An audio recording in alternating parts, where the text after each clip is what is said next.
Ê, Luísa, boa noite, doutora Marina. Já. Rosali! Oi, Rosali, tudo bem? Que bom te ver aqui. Ai, ó, sujou meu dente, meu batom. Vamos esperar o povo entrar. Já já a Juliana entra pra gente ir testando um pouquinho a tecnologia. Boa noite, boa noite. Tem uma palpitante hoje, hein, gente? Tô fazendo também pra... Aê, vamos lá.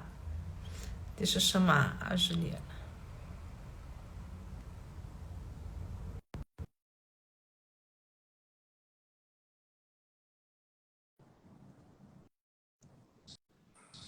Aê! Oi, Bom, tudo bem e você?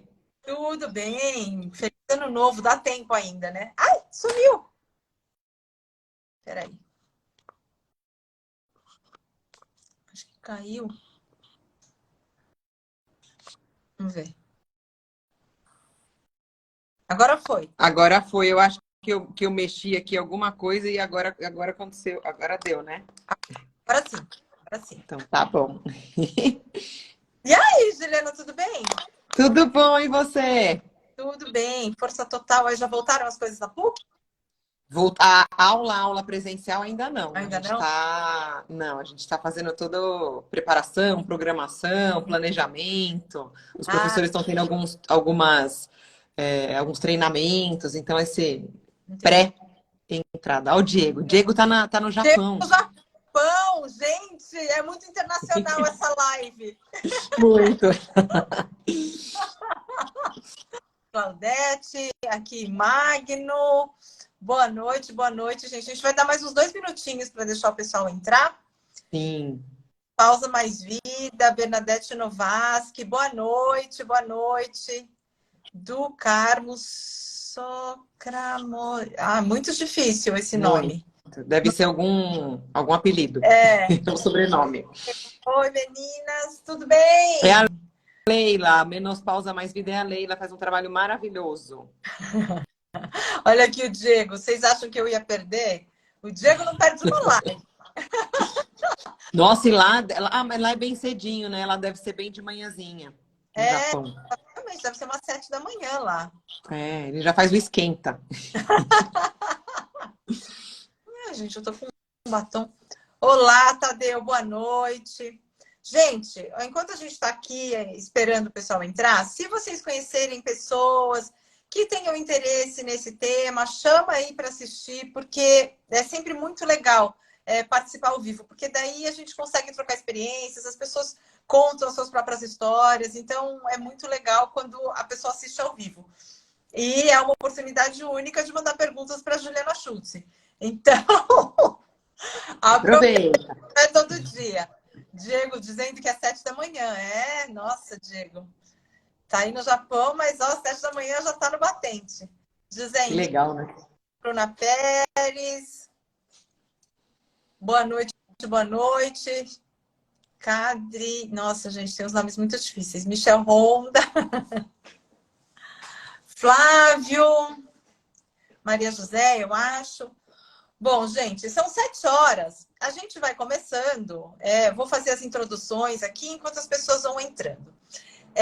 Bom, hoje eu estou aqui no escritório e aí a obra pode fazer depois das 18. Então, talvez tenha algum barulho aí de fundo, mas a gente vai dar um jeito. Eu fecho o meu microfone enquanto a Juliana estiver falando.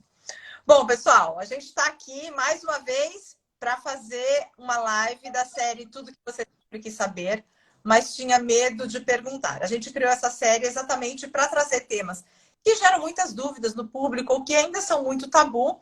E a gente convida um especialista para falar sobre isso e para esclarecer as dúvidas do público, né? Então, a ideia é que eu faça aqui algumas perguntas para dar o pontapé inicial, mas o objetivo é que vocês que estão assistindo a gente mandem as perguntas que vocês têm.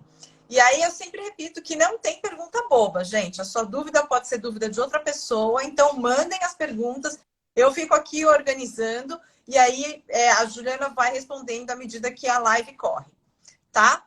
Então é esse o esquema que a gente vai fazer. E hoje a gente está com a Juliana Schultz. Vou fazer uma breve apresentação da Ju aqui. Ela é fisioterapeuta pela Universidade de São Paulo, é professora de Educação Física pelo Centro Universitário das Faculdades Metropolitanas Unidas de São Paulo. Ela tem doutorado em Psicologia Social pela PUC São Paulo, tem mestrado em Ciências da Saúde pelo Departamento de Urologia da Unifesp, especialização em Fisiologia do Exercício pela Unifesp, pós-graduação em Estilo de Vida e Coaching de Bem-Estar e Saúde pelo Instituto Israelita de Ensino e Pesquisa Albert Einstein de São Paulo. Ela é docente e vice-coordenadora do curso de graduação em Fisioterapia da PUC São Paulo. Gente, se eu tivesse 3 vidas, eu não teria feito tudo isso. Acho que ela começou com 7 anos. Ó, eu fiz no meio assim, engravidei, casei, tudo junto, era tudo ao mesmo tempo. Eu ficava estudando e vivendo paralelo. Mas, ó, obrigada por ter aceitado o nosso convite, Ju. Imagina, uma honra, adoro o trabalho de vocês, sou fã. Então, para mim, pelo contrário, eu que tenho que agradecer a oportunidade de estar aqui falando para o seu público. A gente está super feliz de falar desse tema, porque é algo que não se fala muito, mas que é muito comum, né? A incontinência urinária é algo que acontece com muita gente, mas as pessoas não comentam, tem uma coisa meio velada, né? Sim. Aí eu queria, para a gente dar o pontapé inicial aqui no nosso papo, eu queria que a gente estabelecesse o que é a incontinência urinária. Pode parecer uma pergunta muito básica, mas eu acho que muita gente tem dúvida. Puxa, eu tenho um escapinho aqui. Será que é incontinência urinária? Ou tem que ser muita perda de urina para ser uma incontinência urinária? Como é que é isso, Ju? Ótima pergunta, Lilian. Inclusive, assim, a gente tinha há uns anos, né? A definição de incontinência era qualquer perda de urina que cause um incômodo ou, né, alguma coisa relacionada à higiene ou algum impacto social. Essa parte da higiene, do impacto social, foi retirada da definição. Então, os guidelines internacionais definem incontinência urinária como qualquer perda involuntária de urina. Então, essa pergunta é muito importante porque eu recebo no consultório várias vezes, né? Eu estou fazendo minha anamnese, às vezes vem por uma outra queixa. E eu falo, você tem incontinência? Normalmente eu não faço essa pergunta diretamente, até porque as pessoas não sabem, né, a definição. Eu falo, ó, você tem escape de urina, às vezes, né, perde quando tosse, espirra ou alguma outra situação? Não tenho. Só se eu tiver, por exemplo, se eu tiver um ataque de tosse por rinite. Só se eu tiver gripada, né? E aí, será que só, mesmo que não aconteça sempre, mesmo que sejam em situações mais raras e que seja numa quantidade menor, não enquadra como, não pode ser enquadrado como considerado incontinência urinária? Pode sim, né? Então, assim, a pessoa tem que entender que não é para perder urina em nenhum momento. Então, por isso que eles definem qualquer perda involuntária de urina. Então, assim, você tosse, espirra, faz um salto, mesmo que saia uma gotinha, isso já mostra que você não está tendo condições de conter, né, a urina, que ela está escapando sem a sua vontade, e isso pode sim ser considerado incontinência urinária. E quanto antes a gente procura ajuda, melhor, né? Não esperar essa gotinha virar uma colher de chá, uma colher de sopa e assim por diante, né? Entendi. Então, gente, ó, tá aí já a primeira definição. Se tá com uma gotinha, com escape, já é incontinência urinária, já tem recomendação de procurar ajuda, certo? Certo. A incontinência urinária, a gente vê muito as mulheres falando, né? É um tema meio velado, mas quem fala é mais mulher, né? Ela é mais prevalente em mulheres ou não? É igual entre homens e mulheres? Como é que é isso? Não, a prevalência da incontinência urinária é maior na população feminina. Alguns fatores de risco a gente tem, né, para o aparecimento. Então, o processo de envelhecimento é um. Então, por isso que o pessoal às vezes fala assim, eu perco urina porque eu já sou mais velha, né? Como se fosse parte do processo de envelhecimento. Não. E as mulheres, pela anatomia delas, se a gente for pegar a pelve feminina e a pelve masculina, o posicionamento da bexiga, o tamanho da uretra são diferentes, né? Então, o homem ele tem a uretra bem mais comprida e com algumas partes. Então, anatomicamente, ele é preservado disso, vamos dizer assim.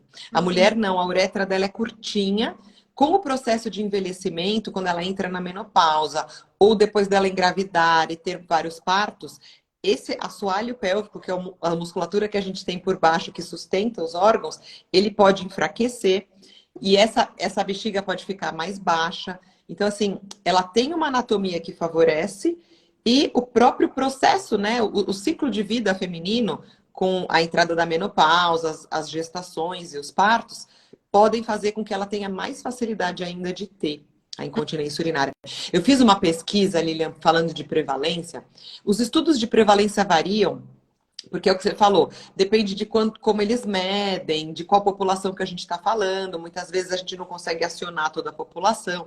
Quando eu me formei em fisioterapia, eu fiz um estudo de prevalência de incontinência urinária numa população ali perto da USP, que eu estudei lá, então tinha um trabalho de pesquisa sendo feito ali perto do hospital universitário. E a gente levantou a prevalência de incontinência urinária numa população idosa, que a gente considerou de baixo nível socioeconômico, porque era de uma região de comunidade ali por perto. Só para ter uma ideia de prevalência. Depois eu olhei alguns outros estudos brasileiros que eram parecidos. Então, a gente encontrou 38% de prevalência de incontinência na população idosa em geral ali, tá? Tem estudos com um pouco menos, um pouco mais, mas é bastante, né? E dessas 38%, desses 38%, 50% eram mulheres. Então, a gente tem as mulheres com um acometimento muito maior, né? Então, a gente acabou comprovando que muitos estudos hoje em dia já trazem, tem muito estudo de prevalência. Mas a gente vê isso, que os indivíduos idosos e as mulheres são os que mais têm, né? Entendi. Bom, eu tô aqui meio com um escapinho de urina, tal. Tá meio esquisito quando eu espirro, faço meio um xixi assim. Vou te procurar. Como é que é feito esse diagnóstico? Existem exames que a gente faz ou é só... Olha, doutora Juliana, eu tô assim, fazendo xixi quando eu espirro. Como é que é feito esse diagnóstico? Ótimo. Ótima pergunta, porque a gente pode sim fazer o diagnóstico sem nenhum exame. É possível, tá? Então, assim, o ideal é que a pessoa que está com um escape, que está com uma alteração, vá também ao médico, não diretamente no fisioterapeuta. Pode até vir. Quando vem e não passou em nenhum médico, normalmente eu encaminho. Até para fazer os exames de rotina, para fazer um check-up, né? Mas o diagnóstico da incontinência urinária ele não é obrigatoriamente feito por meio de exames, tá? A não ser que essa pessoa esteja com uma incontinência transitória, que a gente chama. Porque, por exemplo, você repara que você está com alteração urinária de repente. Então, a gente tem que descartar se você não tem, por exemplo, uma infecção urinária, que pode, inclusive, causar escapes, porque você fica, né, com a região irritada, inflamada. Então, nesses casos especificamente, a gente pode até encaminhar para o médico para fazer um exame de urina, por exemplo, e descartar a infecção. Nos casos que, como você falou, você reparou que na academia começou a sair umas gotinhas, né? Você não precisa fazer um exame invasivo. Você vai vir no meu consultório, a gente vai conversar. Eu vou perguntar um monte de sintomas. A minha avaliação dura 1h30, a gente conversa muito. Então, eu vou ter um panorama geral. E com o exame clínico e depois uma avaliação física, eu consigo, muitas vezes, definir qual que é a sua infecção, a sua incontinência urinária, tá? Agora, se essa incontinência me deixa em dúvida, por exemplo, você vem e você fala assim, olha, eu tenho incontinência, mas eu também sinto que eu não esvazio direito a minha bexiga. Eu vou no banheiro, eu percebi que o jato do meu xixi está mais fraco. Quando eu termino de fazer xixi, parece que fica um resíduo na minha bexiga. Então, eu fico com dúvida em relação ao funcionamento da bexiga, se tem alguma obstrução. Aí, o ideal é que se faça um exame que chama estudo urodinâmico. Que é um exame mais chatinho de fazer, que coloca sonda na uretra, coloca uma sonda anal para ver a pressão e avalia o funcionamento, o enchimento, o esvaziamento da bexiga. Ele é um exame mais invasivo, que não é para ser feito para todo mundo, mas em alguns casos ele é muito importante quando a gente tem essas dúvidas. Se além de uma incontinência simples, a pessoa tem algum outro sintoma associado, como uma obstrução, né, uma dificuldade de esvaziamento. Aí sim ele é indicado, tá? Tá. Você mencionou agora, porque daí eu consigo ver qual a sua incontinência urinária. Existem vários tipos de incontinência urinária? Sim, sim. Então, ó, vou falar dos mais comuns, tá? Esse que você me falou, que eu falei pra você, a mulher tá na academia, começa a fazer aula que ela tem que saltar e ela percebe que escapa. Ou ela dá uma tossida forte, um espirro forte e sente que escapa. A gente chama essa incontinência de incontinência urinária de esforço, porque veja bem, todas essas situações que eu falei, ela tá fazendo uma força, né? E essa força, tanto do espirro, como da tosse, como a do salto, aumenta a pressão na barriga, né? Se você tossir, você vai sentir que você faz uma pressão na barriga. A gente tem os músculos abdominais na região da barriga. Então, normalmente a gente define a incontinência de esforço como uma perda de urina que acontece quando a gente tem um aumento de pressão abdominal, numa tosse, num salto, tá? Por que que isso acontece? Porque os músculos do assoalho pélvico, o esfíncter uretral, por alguma maneira, para quem não tem incontinência, como é que é? Eu saltei, eu espirrei. Na hora que eu faço isso daí, esses músculos eles têm que ter força, coordenação e rapidez suficiente para contrair e fechar a minha uretra. Eu fecho o caninho lá embaixo e o xixi não escapa, mesmo que a minha bexiga esteja cheia. Se esses músculos, né, não funcionam adequadamente, ou porque estão fracos, porque eles não conseguem responder a tempo, o que que acontece? Se eu tenho urina na bexiga, eu tuço, eu espirro, ele não fecha direito a torneirinha, o xixi escapa. Então, é uma perda por esforço. Incontinência urinária de esforço, que o culpado normalmente é essa musculatura do assoalho pélvico, tá? Outra incontinência. Incontinência urinária por urgência. A pessoa vem no consultório e fala assim, ai, doutora, sabe o que acontece? Quando eu sinto vontade de fazer xixi, a vontade vem de repente, ela vem forte, eu não consigo esperar. Eu tenho que achar o primeiro banheiro que eu acho, que eu encontro. E às vezes, no meio do caminho, quando eu tô abaixando o zíper, eu tô abaixando a calça, escapa e eu me molho. Por isso que é incontinência. Porque a pessoa, no começo, ela pode ter só urgência. Ela sente essa vontade, mas ela ainda tem aqueles músculos fortes, ela consegue chegar no banheiro, abaixar a roupa e fazer xixi. Quando tem a perda, na hora de abaixar a roupa, ou sabe aquela coisa que você tá com vontade, você chega no elevador, vai pôr a chave da casa, parece que o cérebro avisa, ó, chegou em casa. Aí que vem a vontade, né? Quando escapa, neste momento, é uma incontinência por urgência. E aí, qual que é a grande diferença? O problema pode até estar também numa musculatura mais fraca, mas normalmente é uma bexiga que contrai fora de hora. Na hora que ela devia estar lá relaxada, esperando a gente chegar no banheiro, ela fica fazendo contrações. E essas contrações são involuntárias e geram essa vontade de sair correndo para ir para o banheiro, tá? Incontinência urinária de urgência é mais relacionada a uma alteração da bexiga. Incontinência urinária de esforço dos músculos.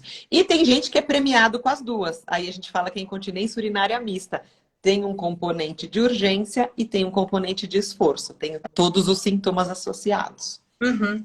A Marisa da Câmara mandou uma pergunta aqui pra gente. Gargalhar entra nesse quadro de esforço da pelve? Entra, porque quando eu dou. Só que assim, tem muita gente que quando gargalha muito, faz a pressão na barriga e gera as contrações involuntárias. Tem até aquela piada, ah, eu fiz xixi de tanto rir, para não falar o nome feio, né? Não tem? Porque aí tem uma questão. Às vezes a pessoa não perde urina quando pula, quando salta, quando faz exercício, mas só quando dá muita gargalhada. Então você tem um aumento de pressão na barriga, só que desencadeia umas contrações involuntárias. E aí a pessoa não consegue segurar, ela solta tudo. A pessoa sai da festa, por exemplo, toda molhada, tem que ir para casa se trocar. Não. É bem comum. Então, a incontinência urinária de urgência não é que sai um pinguinho, faz todo Normalmente a de urgência sai bem mais. E é o que mais incomoda as pessoas. Porque a de esforço, você dá uma tossida, sai uma gotinha, você não precisa se trocar, né? A de urgência, pensa, você tá chegando em casa, não consegue abaixar o zíper, molha tudo, normalmente a perda é de maior quantidade. E é mais incontrolável. Então ela acaba. Tem até estudo mostrando que a qualidade de vida, o incômodo é bem pior nas pessoas que têm incontinência por urgência. Marcelo, a sua pergunta aqui eu não entendi muito bem. Você diz incontinência por próstata crescida, raspagem, ex-deputado. Deve ter sido o corretor, né, que escreveu diferente. Alguma coisa aqui. Manda de novo a pergunta. Ele deve ter falado porque assim, lembra que eu falei no começo que mulher tem mais do que homem? Porque a própria anatomia da mulher acaba favorecendo o aparecimento. Quando que o homem é desfavorecido? Quando ele tem câncer de próstata Aí ele precisa fazer a cirurgia, que é a prostatectomia, normalmente radical, tira toda a próstata. E a próstata, ela envolve a uretra. Então, quando raspa, pode lesionar o esfíncter. E aí o homem, depois da cirurgia, muitas vezes ele já sai usando absorvente. Fica com uma incontinência urinária pós-prostatectomia, por conta do lesão. Recuperação pós-raspagem. Pós-raspagem. Então, porque às vezes não tira toda a próstata. E se ele tem um HPB, por exemplo, que é hiperplasia prostática benigna, que é o aumento da próstata que vem com a idade. Às vezes ele vai fazer uma cirurgia só de raspagem. Nessa cirurgia é mais difícil de ter, mas pode ter algum tipo de lesão e ele desenvolveu a incontinência. E aí tem que fazer exercício mesmo, também, né? O Manuel Conte, ele mandou aqui uma mensagem. Eu não sinto vontade de fazer xixi. Devo forçar ir ao banheiro toda hora? Não, não deve. Você vê, esse é um caso de alteração de sensibilidade. A pessoa não tem vontade. Primeira coisa que a gente pergunta é o quanto de água que essa pessoa toma. Então, tem um exame que a gente faz, Lilian, você até perguntou, tem que fazer algum exame especial? Tem um que é maravilhoso, que chama diário miccional.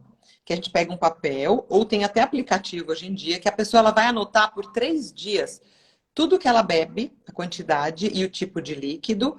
E sempre que ela for fazer xixi, ela vai fazer e vai medir. Então a gente vai fazer, e se ela tem perda, ela vai anotar quando ela teve perda, por que escapou, se teve urgência. E a gente faz um balanço da ingesta e do que é eliminado, né?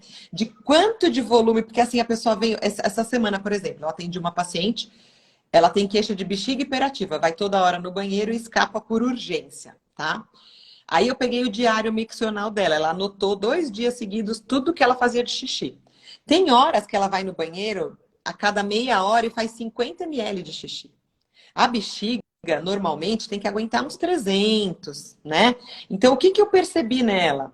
E ela tem mania de ir no banheiro. Então, ela tem uma alteração comportamental, que ela fica indo no banheiro toda hora porque tem medo de perder. A bexiga dela vai diminuindo a capacidade de aguentar volumes maiores. Então, a gente faz esse balanço. Quem não sente, às vezes, vai fazer o diário. Vou perguntar para essa pessoa. É o Marcelo, né? Marcelo, escreve aí quantas vezes por dia... Qual? Manuel. Escreve pra gente aí mais ou menos quantas vezes por dia você acha que você faz xixi.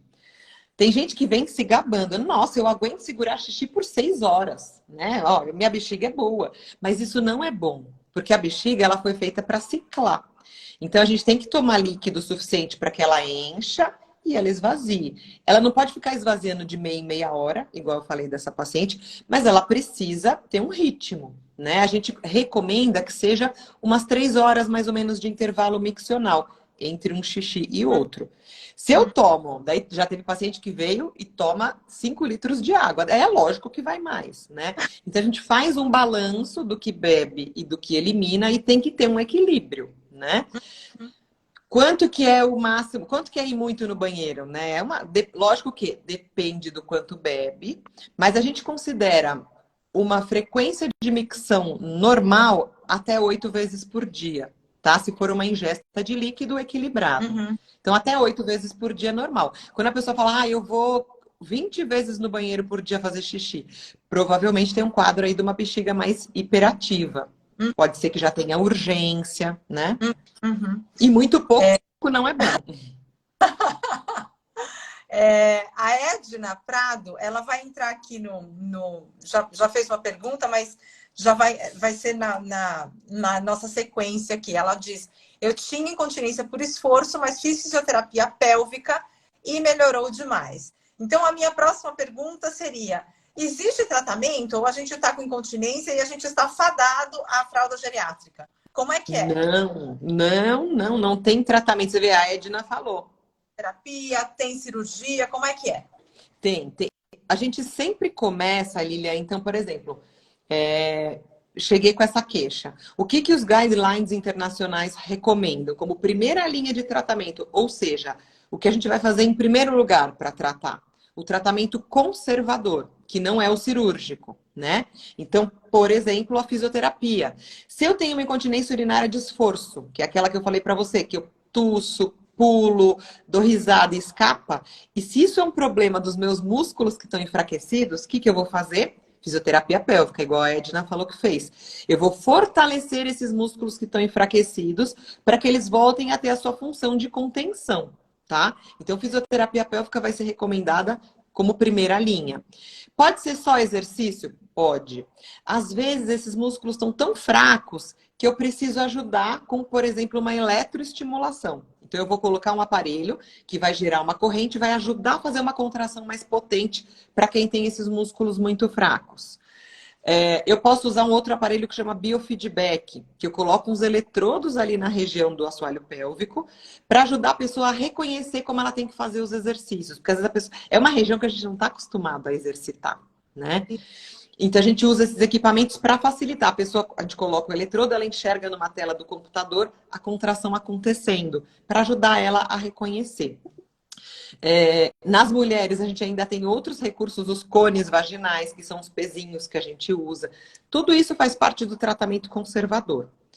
Quando eu tenho incontinência por urgência, que é aquela que a culpa é da bexiga, a gente pode usar um outro modo de eletroestimulação, que é no pé, que a gente faz. Tem um nervo no pé que chama tibial, que ele funciona ali na região sacral, que é a mesma região que controla a bexiga. Então, indiretamente, a gente consegue fazer uma neuromodulação da bexiga. É ótimo. Terapia comportamental, organizar esse diário para a pessoa aprender a tomar a quantidade de água certa, fazer um ritmo correto.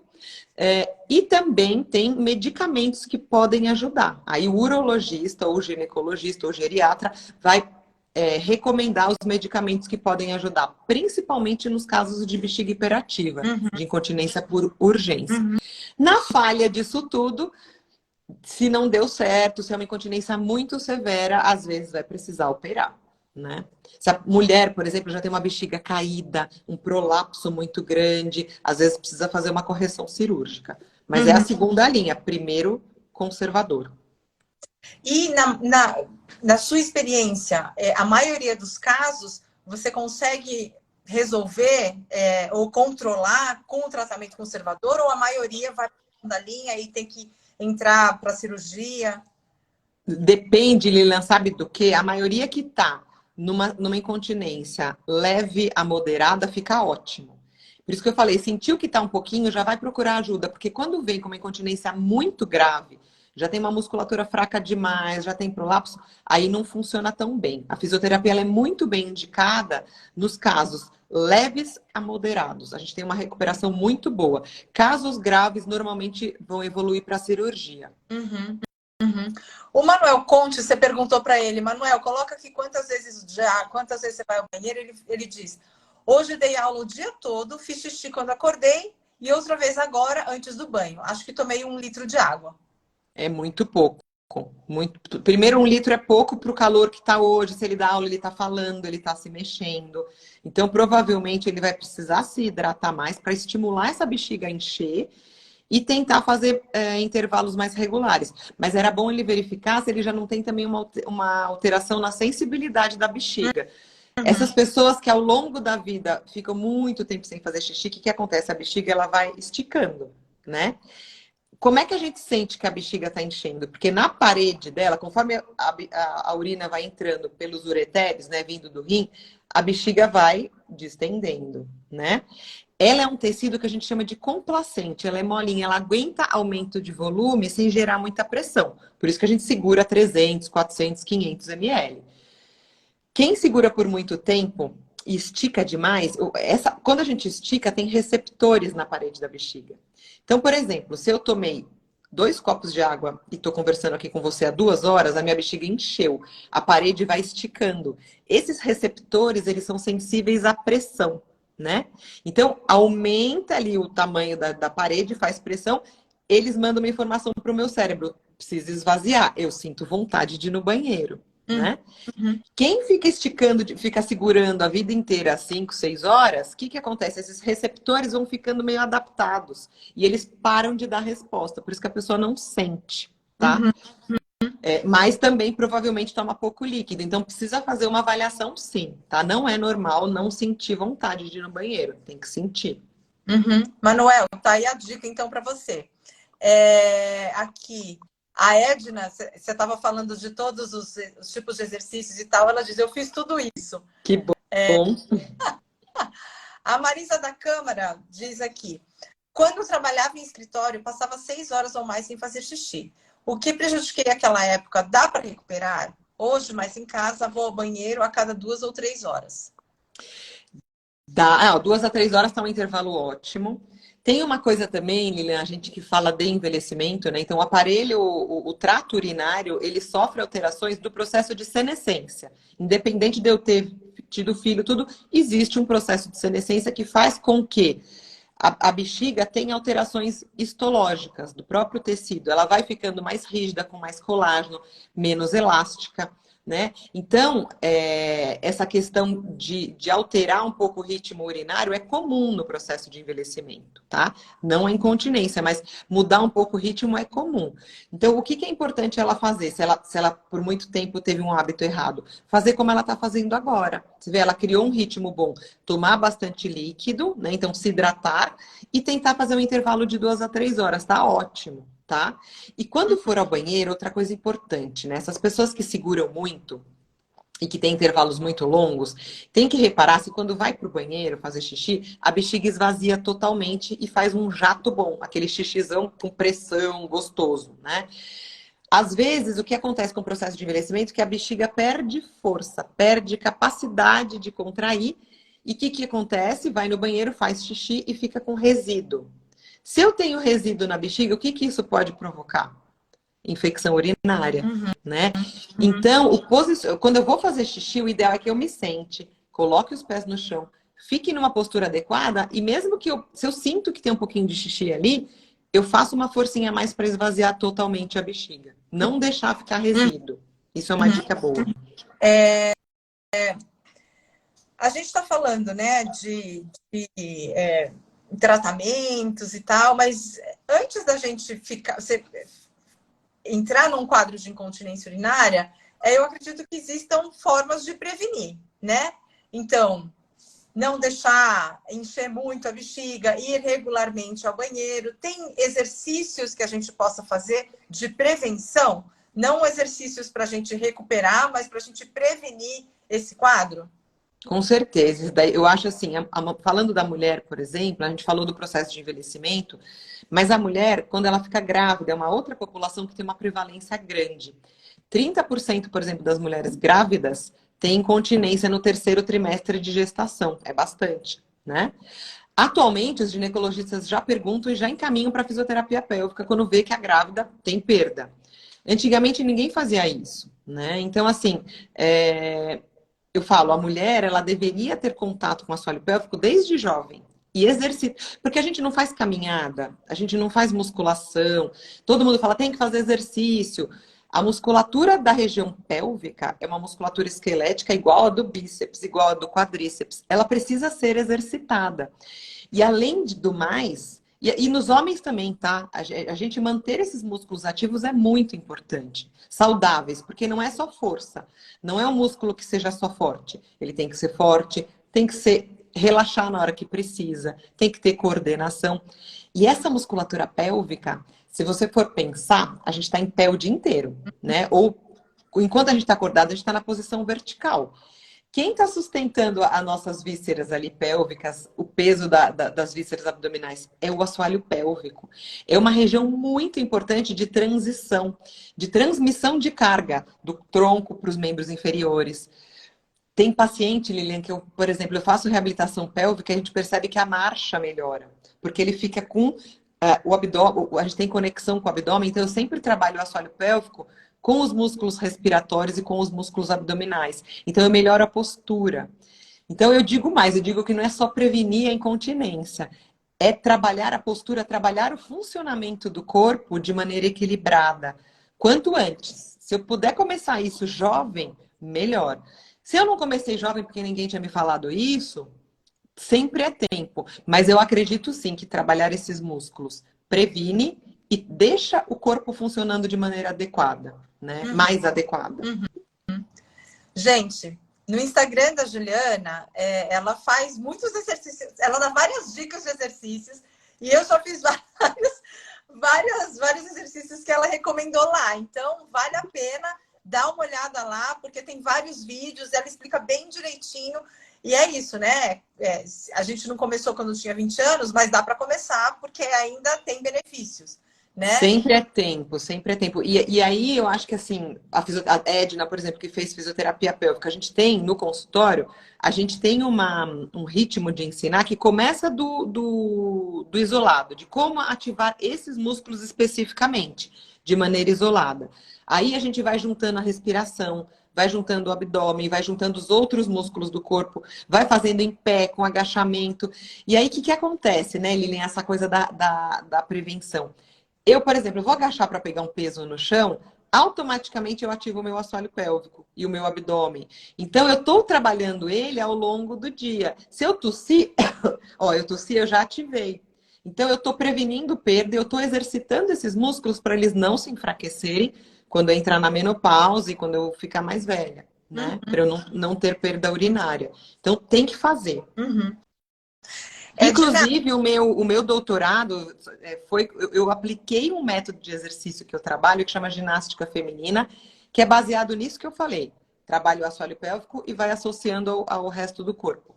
Num grupo de idosas, aliás, 3 grupos de idosas. E a gente teve vários casos de melhora de queixa urinária de mulheres que o intuito do trabalho não era melhorar a incontinência, mas a gente avaliou várias benefícios de fazer esse exercício. E muitas relataram melhora do controle urinário, né?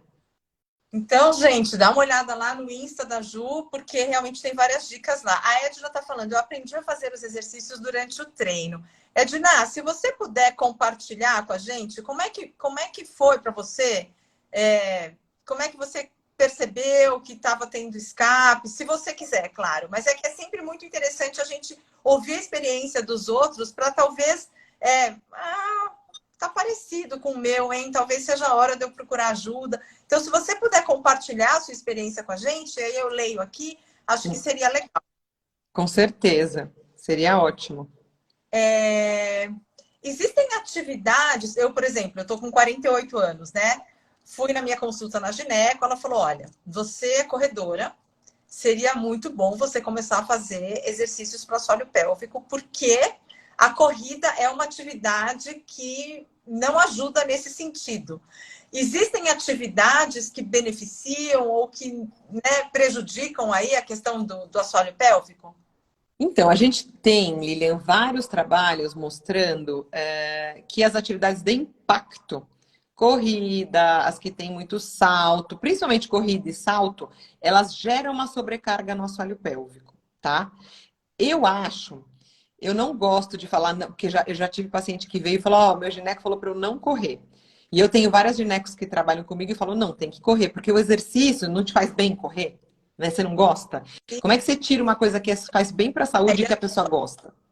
Se eu tivesse que parar de correr, ia ser muito difícil. Então eu acho que é esse outro caminho. Você vai continuar correndo, mas você vai aprender a recrutar essa musculatura junto com a sua prática. Porque realmente ela é uma prática que impacta. Porque cada vez que você bate o pé no chão, esse impacto ele vai ser transmitido de volta para o assoalho. Se você não faz nada com essa musculatura, ela vai recebendo impacto, ela tende a ficar mais fraca com o tempo. Então, pode sim gerar uma incontinência.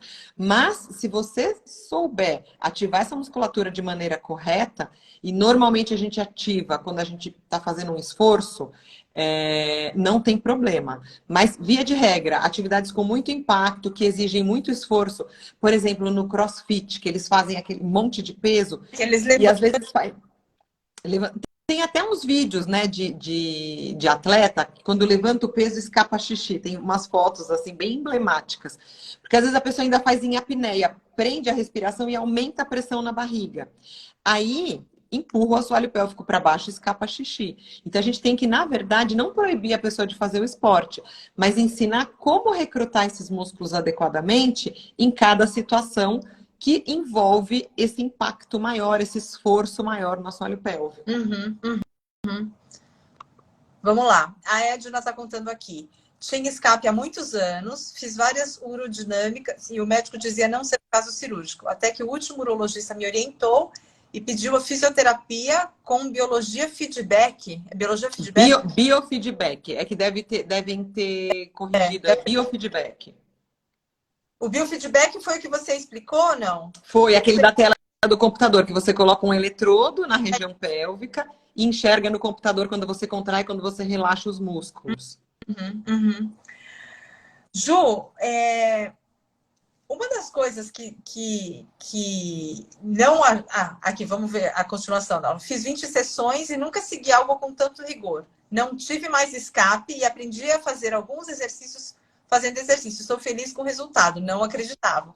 Poxa, muito relato, Porque o que ela está relatando, Lilian, é muito legal, porque é o que acontece no consultório. A pessoa vai, ela começa, a gente ensina o exercício isolado, vai evoluindo, e depois o que eu faço? Eu falo, ó, o que você faz? A pessoa fala, eu faço pilates.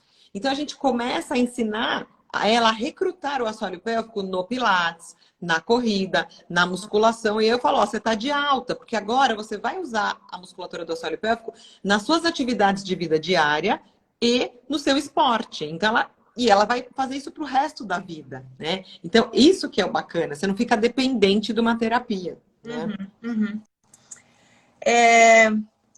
Impacto da incontinência urinária na autoestima. Tem estudos sobre isso? Tem vários. O que sabe sobre como a incontinência afeta aí a forma como a gente se enxerga? Então, tem vários estudos que avaliam especificamente a qualidade de vida. A gente tem até alguns questionários específicos de qualidade de vida relacionada à incontinência. O que a gente percebe, né? O que mais incomoda? A questão do cheiro. Então, tem muitas pessoas que ficam muito preocupadas de estar com cheiro de urina. E aí, muitas vezes, elas deixam de sair. Tem gente que muda a vestimenta por causa da incontinência. Então, só usa roupa escura. Saia, né? Para falar, se molhar, eu pelo menos ninguém vai ver. Tem que levar não sei quantas calcinhas ou cuecas na bolsa. Então, isso atrapalha muito. E tem gente, Lilian, por exemplo, essas pessoas que têm incontinência por urgência, que vão de meia em meia hora ao banheiro. Eu já tive paciente idoso que fala, olha, eu tenho um filho que mora fora do Brasil. Eu não vou visitar, porque eu vou ter que pegar um voo e eu vou ter que ficar indo toda hora ao banheiro. E eu não consigo, isso me atrapalha muito. Ou deixa de sair mesmo. Ou essas pessoas que têm bexiga hiperativa, elas são as melhores para você perguntar onde é que tem banheiro limpinho. Porque elas já mapearam os banheiros, entendeu? Mas é isso mesmo. Elas sabem o supermercado que tem um banheiro bom. Elas vão nos lugares que elas têm certeza que elas vão poder usar o banheiro e o banheiro tá arrumadinho. Então, veja como isso pode ser limitante do ponto de vista de convívio social, né? O medo de estar molhado, né? De ter que se trocar, o medo de estar com um odor desagradável e a dificuldade de achar banheiro ou a necessidade de todo lugar que vai saber se tem banheiro. Isso é super ruim. E tem um outro ponto que impacta bastante, que a gente tem vários estudos mostrando, que é a questão da sexualidade também. Então, porque tem gente que tem perda durante a relação e tem gente que fica com medo de perder, né? Então acaba deixando de ter relações porque fica com receio da incontinência urinária, do cheiro, de perder. Então atrapalha muito a qualidade de vida, né? Tem os homens, olha que interessante, né? Como era o nome dele que falou o seu Manuel que falou da cirurgia de próstata, né? Tem homens que têm tumor na próstata, né? Tem câncer de próstata. Então, assim, quando descobre que tem o tumor, a pessoa está tão preocupada com a doença em si que quer tirar o tumor e quer fazer a cirurgia e quer ficar curado. O que acontece? Faz a cirurgia da próstata, resolve o problema do câncer e aí, muitas vezes, fica com a incontinência.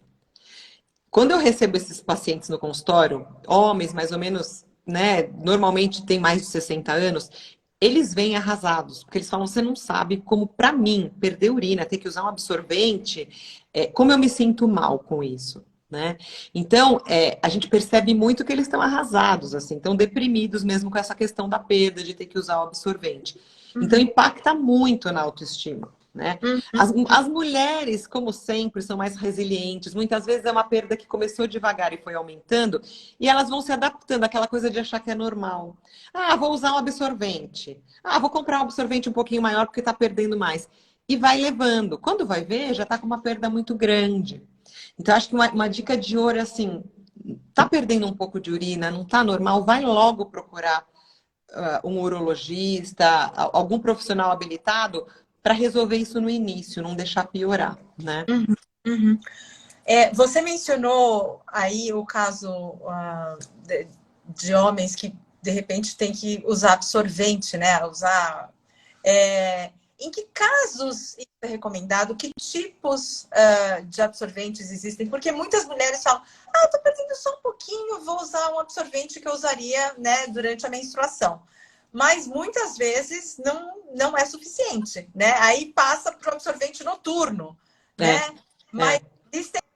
existem absorventes específicos para isso, e aí em que momento se passa para as pants, né? Que a gente não fala fralda, porque a fralda é aquela coisa enorme, muitas vezes para pacientes acamados, mas a gente tem a pants que é a calcinha mesmo, né?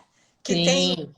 que ajuda a absorver o escape de urina. Então, eu queria que você falasse um pouquinho desse recurso.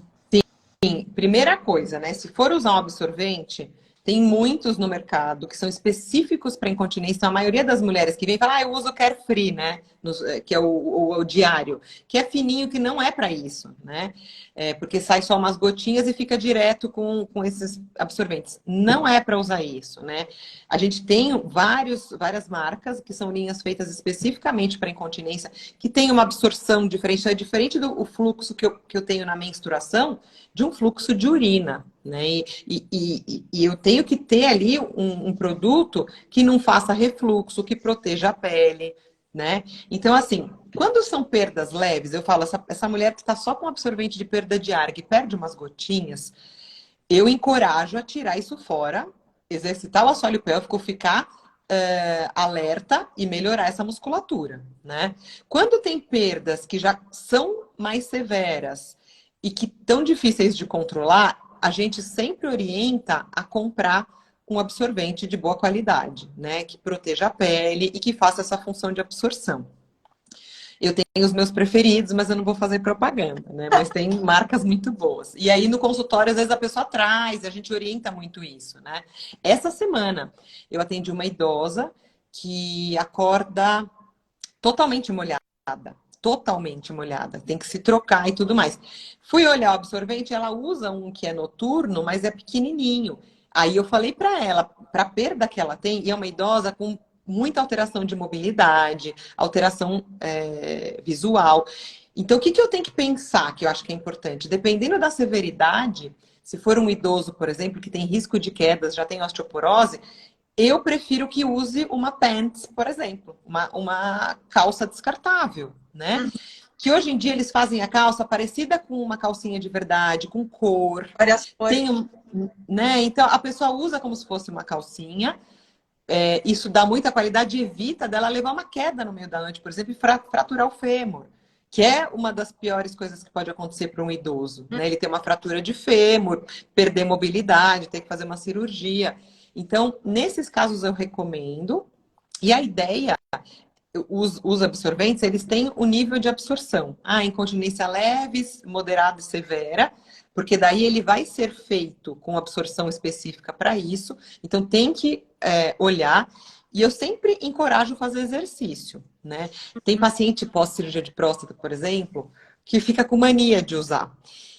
E aí se acostuma por quê? Porque se der uma tossidinha e escapar, ele já está com absorvente.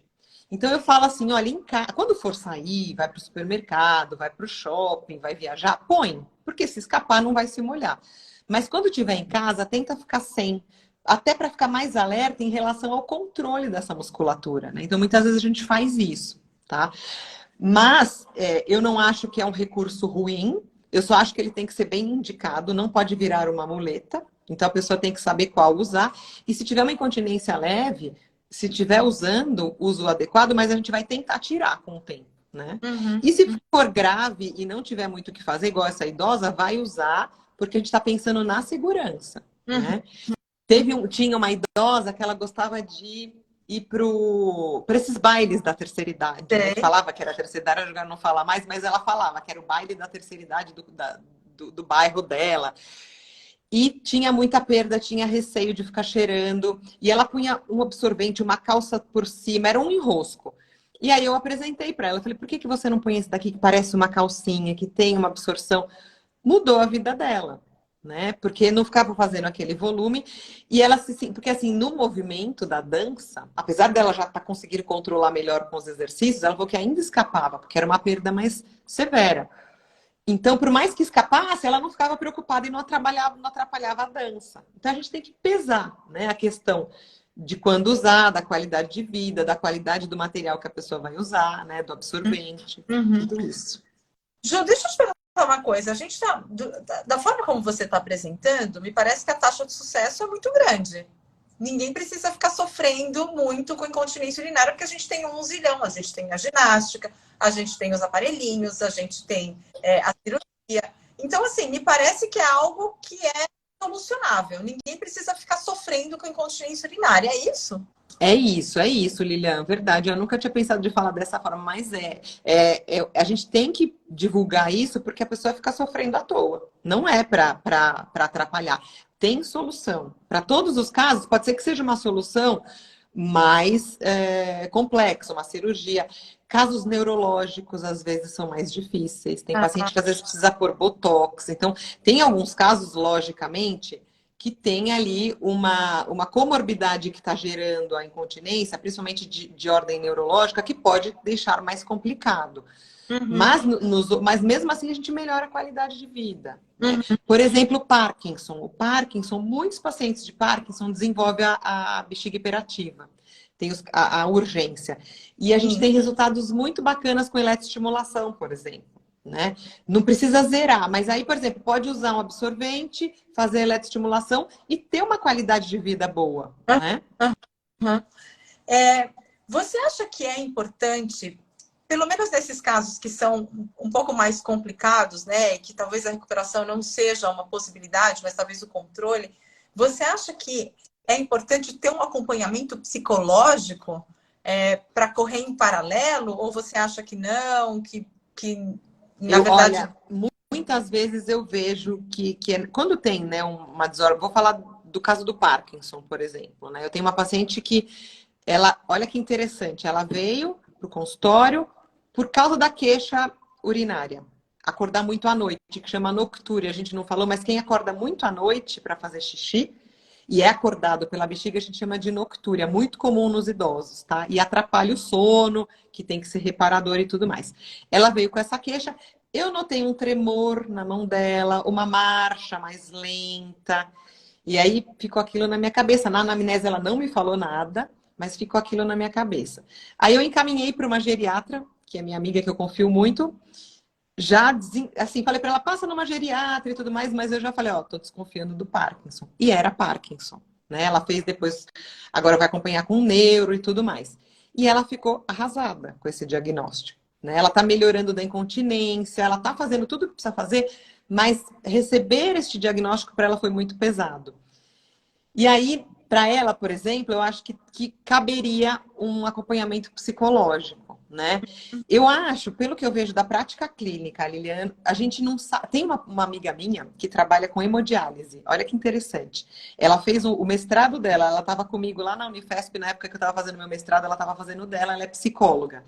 Ela trabalhava no setor de hemodiálise e ela comparou um questionário de qualidade de vida com pacientes que fazem hemodiálise e pacientes que têm bexiga hiperativa, de causa não neurológica, que é essa da urgência. Olha isso, a qualidade de vida dos que têm bexiga hiperativa foi pior do que os que estavam na hemodiálise. Gente!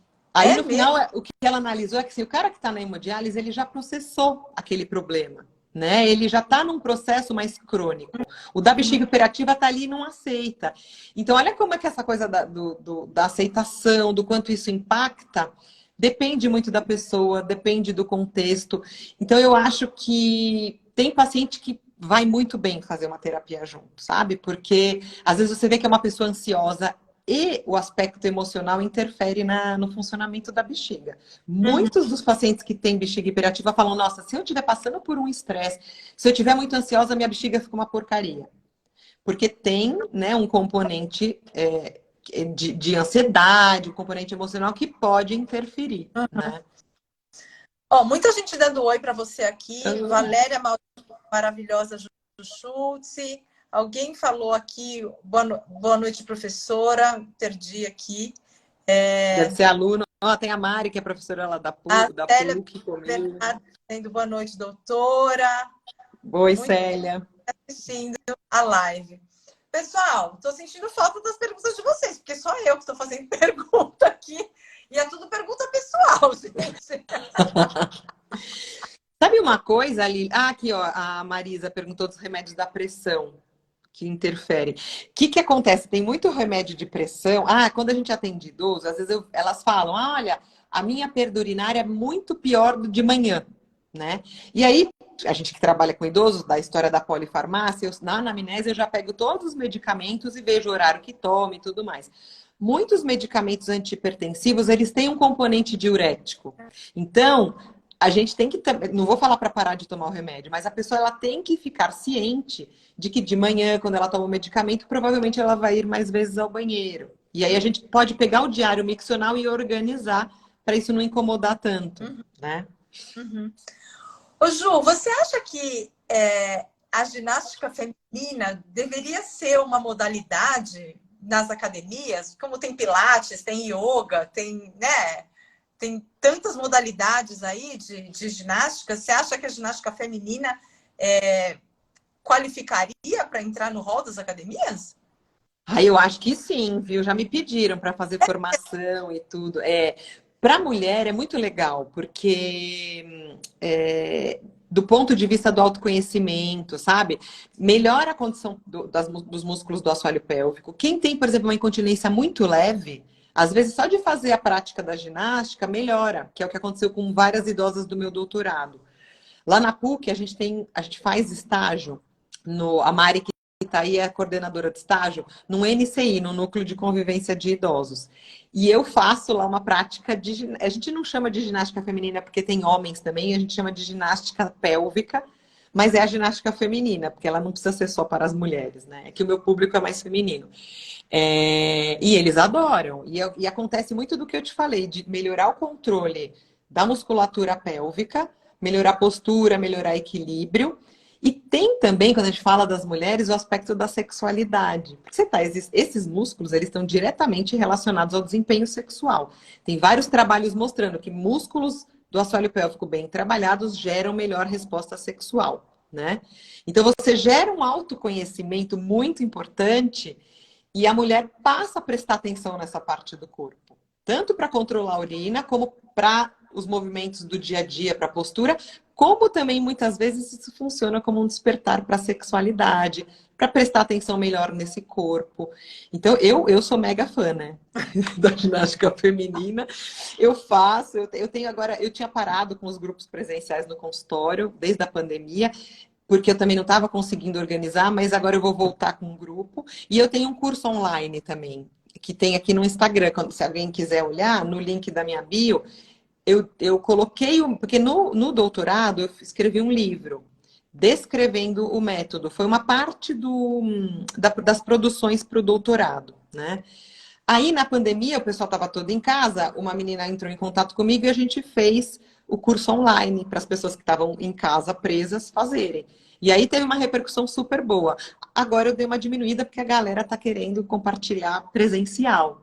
Mas Sim. continua lá e pode ser uma alternativa. E eu já pensei na história da formação que você falou. Eu acho que seria uma coisa muito interessante, inclusive para pessoas que nunca imaginaram que existe o assoalho pélvico, né? Porque falar, vamos fortalecer o músculo do tchauzinho, mas, cara, o músculo do tchauzinho, né, na comparação, é mais importante a gente fortalecer o assoalho pélvico. Muito mais, pensando em função, né, em autonomia, em qualidade de vida, bem melhor. Eu prefiro o tchauzinho mole e o assoalho pélvico firme, se eu tiver que escolher um ou outro.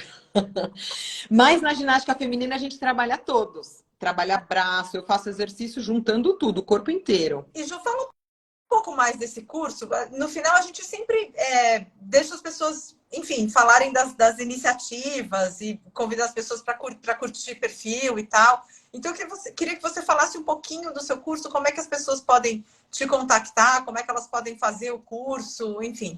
Tá. Bom, esse curso online, ele tá, se a pessoa entrar no meu Instagram, que tem aquele link da bio, né? Se clicar naquele link, já cai na página do curso, tá? Ele é um curso online que foi feito para...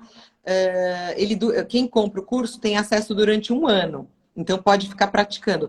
Ele começa das aulas básicas, e aí a cada aula vai acrescentando uma dificuldade. Ele começa só com assoalho pélvico, dura 4 semanas. Nas 2 primeiras semanas é um intensivo de assoalho pélvico, né? Lógico, cada aula vai aumentando uma dificuldade. Nas últimas semanas é a ginástica, é associar o assoalho a vários tipos de movimento. Então tem aulas maiores, no máximo 20 minutos, para a pessoa poder fazer mesmo na rotina corrida. E pode acessar pelo celular, pelo computador. A minha mãe faz, ela põe na TV da sala para ficar grandão e fica fazendo. Agora ela vai voltar, porque eu vou voltar à turma presencial. E a minha mãe, gente, eu tenho uma turma, algumas já se foram. Pra você ver como eu já tô mais velha, né? Até uma se foi a semana passada. Ela era a minha fã e minha aluna por muito tempo da ginástica feminina. Muito querida. A minha mãe é minha aluna. E sempre que tem aula presencial, ela tá lá. E ela é poderosa. Se você olhar, você vai ver que ela tem flexibilidade. Ela não faz xixi na calça. Então é bom. Ela sempre fala, olha, se der para me encaixar numa turminha, me encaixa. E ela não gosta de turma muito fraca, assim, quando vem umas bem iniciantes, eu prefiro aquela turma mais difícil. Ai, que ótimo! É a melhor garota propaganda, né, sua mãe?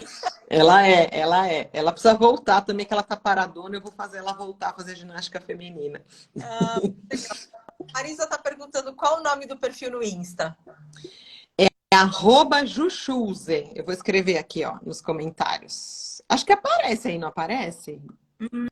É o que tá junto com a Lilian, junto com a Tari.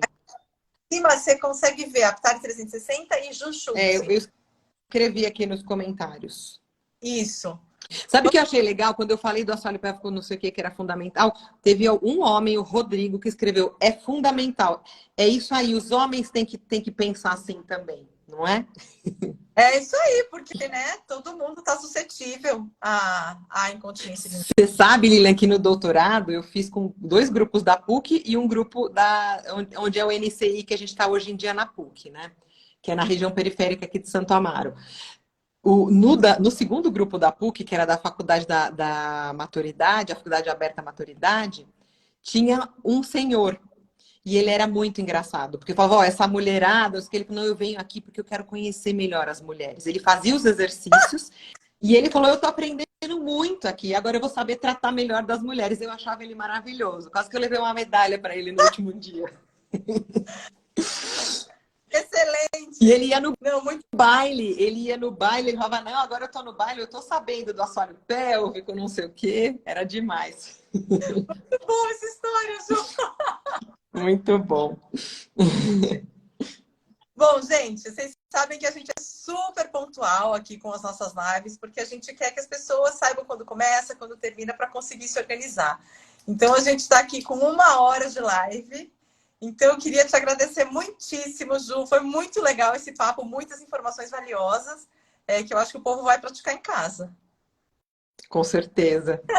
Muito obrigada. Até a Ju, que está aqui, falou que tem o livro autografado, ela me ajudou na coleta do doutorado. Ela lembra dessas mulheres. Ela estava lá comigo, ela era minha aluna na época. Está aqui na live. Legal, que máximo. Pessoal, olha, tem muita gente que está aqui, está assistindo a live e que não curtiu o nosso perfil ainda. Então, vai lá no Aptar 360 e curte, porque a gente sempre tem live toda semana. Tem um monte de iniciativas que a gente divulga. Tem muita notícia legal do mundo do envelhecimento. Então, curte lá, que daí você fica sabendo de tudo. Tá bom? Então, Ótimo. gente, muito obrigada, Ju. Super obrigada mais uma vez. Foi muito legal essa live. Obrigada a você, Lilian. Sucesso aí para a Aptari. Sempre que precisar, estamos aí, tá bom? Um beijo a todos. Obrigada. Beijo. Tchau, tchau. Tchau, tchau, tchau.